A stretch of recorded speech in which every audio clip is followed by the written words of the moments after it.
Audio Jungle.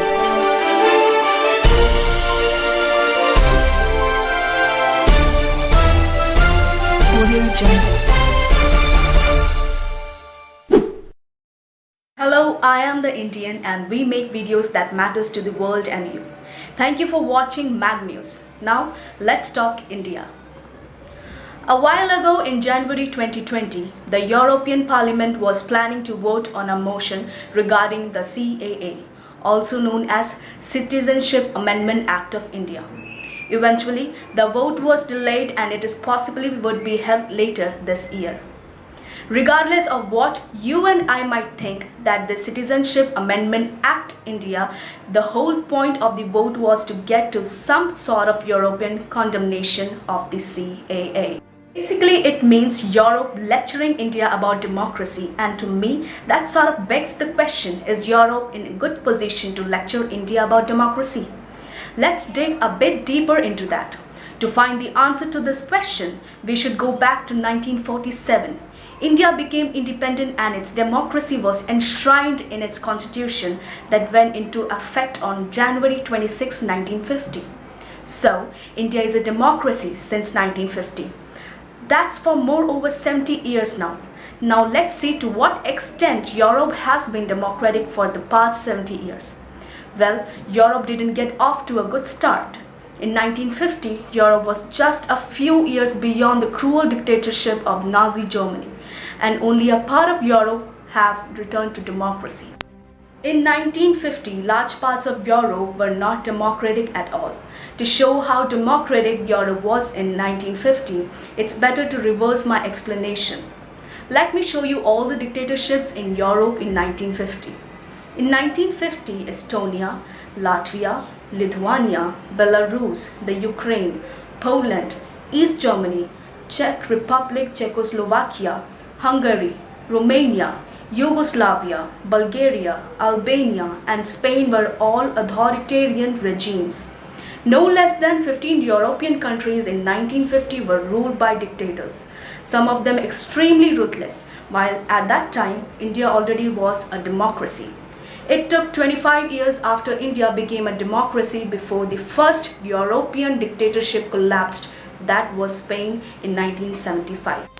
And the regime did not collapse because they thought they should make way for democracy. The regime collapsed because their dictator, Francesco Franco, he died. Then let's do a quick check in India. Was India still a democracy in 1975? Well, not really. You see, in 1975, the Indian Prime Minister Indira Gandhi, she called the state for emergency, and during that state of emergency, political opponents were imprisoned and the free press was censored. In India, this time frame is now known as the emergency, and India itself sees it as one of the most controversial periods since Indian independence. However, the emergency only lasted about 21 months, and in 1977, the democracy was restored in India. Looking back, India came out the stronger than before. In the meanwhile, not much a change in Europe.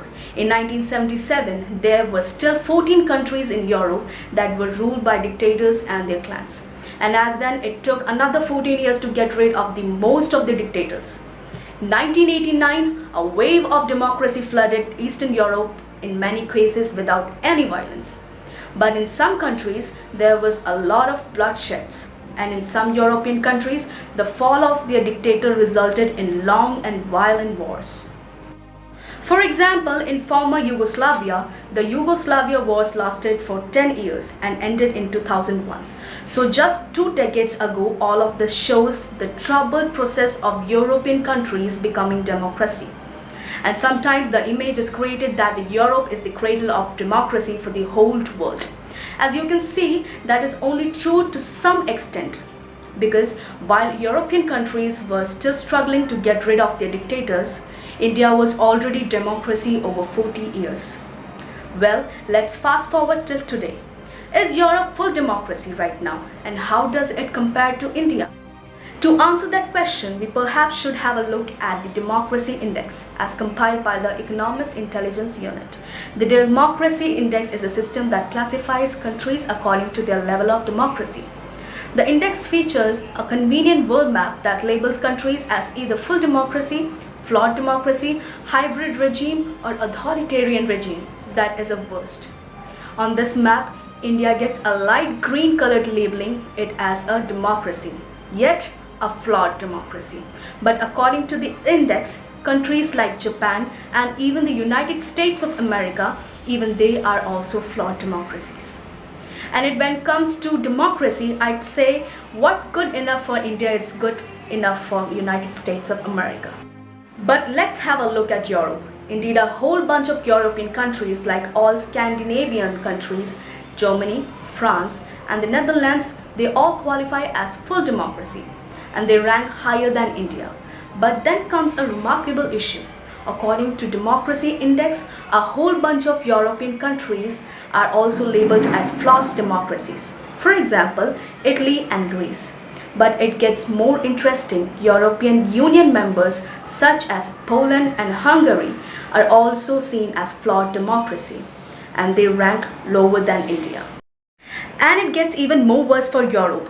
European countries like Albania, Montenegro, Bosnia, they are not even seen democracies but as regimes. The European country of Belarus is seen as one of the most authoritarian regime in the whole world. It ranks lower than most of the African dictatorships. In total, 12 European countries rank lower on the democracy index than India.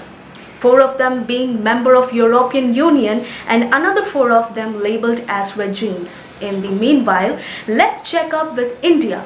India is still a democracy. Is India a perfect democracy? No. And nobody in India, including Indian leadership, will tell you so. Does Europe have a perfect democracy? No. And nobody in Europe should try to make you believe that. But in a way, India and Europe are the same. They are both huge and their population are very diverse and many different ethnicities, religion and languages. The leadership of India and Europe, they deserve praise for maintaining democracy under such difficult conditions. It might not be perfect, but might be just the closest you can get to democracy in such a large union and different cultures and interests. So that brings me to the original question that is asked at the beginning of this video. Is Europe in a good position to lecture India about democracy? The answer is of course no. No, Europe is not in a good position to lecture India about democracy. As I've shown, Europe still contains many countries with flawed democracies and even regimes. Perhaps India and Europe could study each other's democratic process in order to learn from each other. There might be opportunities to further improve democracies on both sides. But hey, who am I? I am the Indian. Thank you so much for watching and see you in next video. Subscribe our channel for more videos.